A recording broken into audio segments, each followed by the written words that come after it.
Assalamu Alaikkum All. I'm Umair Raffi, and as you know me from Sliff, I'm going to be delivering stories from now on until maybe the lockdown finishes and possibly even further. So today I'll be telling you the story of Musab ibn Umair radiallahu anhu. Musab ibn Umair radiallahu anhu, he was a great warrior, and he was a great warrior for making a specific sacrifice, which I'll ask for in the end. And I'll mention this sacrifice, and you must keep an ear out because I'll be asking for this in the comments. Whoever gets it right, they will get a shout out. This is a motivating story which we should all be inspired by, because it is a story of emotion and sacrifice. At his time, Musab ibn Umair radiallahu anhu, he was known for many reasons. Well, before he converted to Islam. But he was from a family that was very rich. He was basically the Kardashian boy of his time, you could say. He was very handsome and confident. He got all his clothes and shoes tailored. He first converted to Islam when he heard this person called Muhammad ibn Abdullah sallallahu alaihi wasallam from the Quraysh and his Sahaba were meeting at Darul Arqam's house. He seized the opportunity, unlike many of us teenagers, who would, if we're playing a game and Salah it was time to pray, we would be like, oh no, I'm going to do it later. He seized the opportunity. After converting, he makes mashura, since his mother was one of the most powerful women among the Quraysh, and he didn't know whether to tell her or not. And if you didn't know, the Quraysh hated the Muslims at the time. Every night, Musab radiallahu anhu tiptoed to Darul Arqam and learnt the Quran from the Messenger of Allah sallallahu alaihi wasallam. One day though, he got caught by a non-Muslim and word spread to his mother. He acknowledged he was Muslim, and his mother got so mad she tried to kill him. But she loved him too much, so she tied him up and put him in a corner, and he was under surveillance by guards 24 hours a day for weeks. Finally, he got the news that the Muslims are migrating to Abyssinia, and he was waiting for the right opportunity until the guard fell asleep. When the guard was asleep, he broke out of the handcuffs and ran. Years later, he heard that Makkah was being nice to the Muslims, but that turned out being fake, and his mother found him. She tied him up, and she said if he didn't give up Islam, she would take all his wealth back, and that she would lock him up. He said, I swear to Allah, Wallahi, if you lock me up, the God that will guard me will not live longer than 24 hours. His mother was shocked and did not expect this, so she said, give me all your wealth. Musab radiallahu anhu returned everything to his mother, and he was leaving. His uncle stopped him. He said that the bare clothes he was wearing was his late father's, and if he wanted to stay with Islam, he had to take those off too. So this boy, everyone looked up to in fashion standards, had to leave his house covering his shame with his bare hands. SubhanAllah, I can't imagine. When it came to the time of the Pledge of Aqaba, a year and a few months prior to Hijrah, a group of people from Medina pledged allegiance to the Prophet Muhammad ﷺ in Mina. They requested the Prophet of Allah ﷺ to send a wise teacher to teach them about right and wrong and the Sharia law. And can anyone guess who he picked out of all the wise Sahaba, such as Umar ibn Khattab, Abu Bakr, Uthman and Ali radiallahu anhu?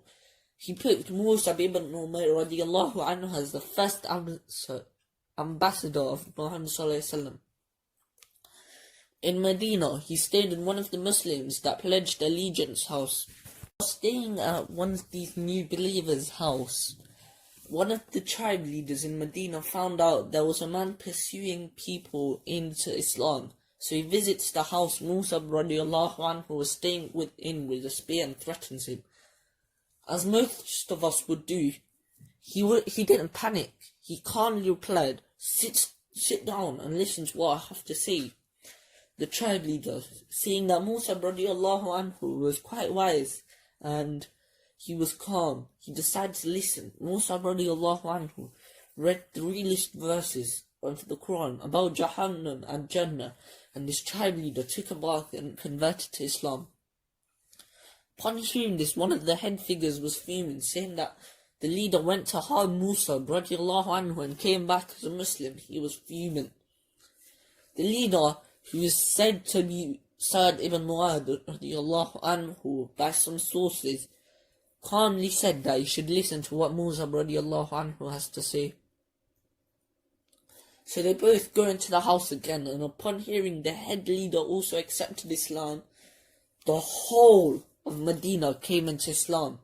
For this, I think we should call Musab radiallahu anhu one of the hugest trendsetters in Islam.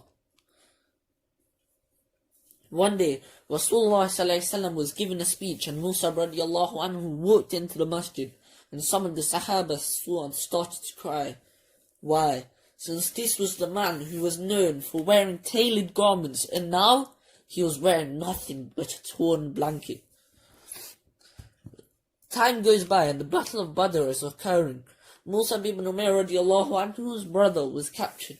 He himself said, tie him up. His mother is very rich, will be able to get a good ransom from her. His iman is such that he sold his own brother. Subhanallah.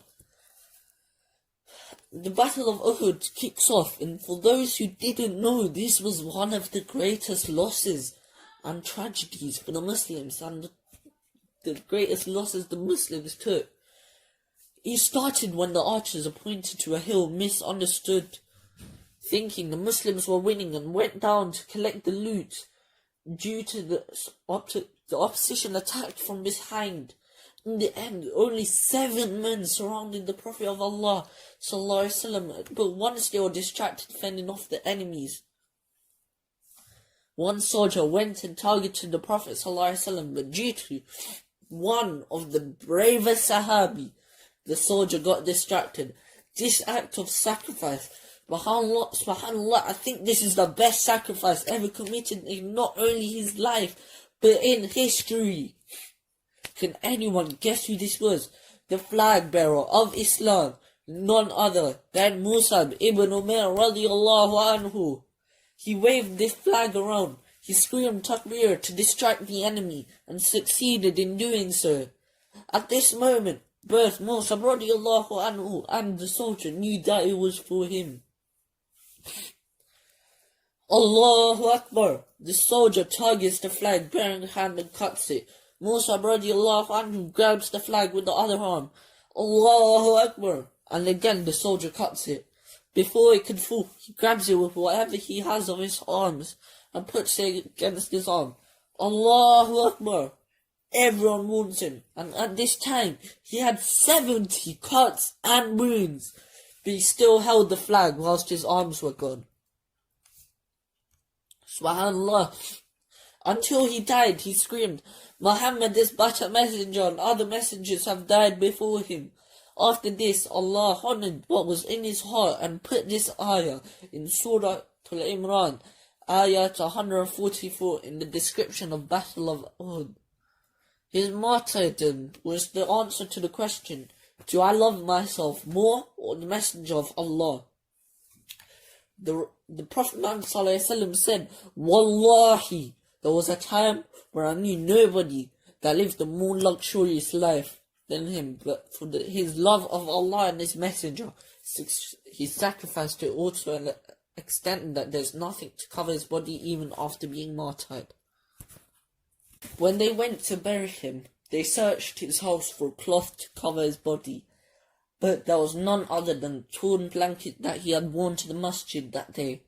So they covered it, and it wouldn't, if they covered his head, his feet would show. If they covered his feet, his head would show. So he ended up being buried with grass covering half of his head and half of his feet. So sad. So the boy who everyone looked up to in fashion standards was buried with nothing other than a torn blanket and grass and mud. Jazakallahu khairan for listening to my story, and I hope you enjoyed it.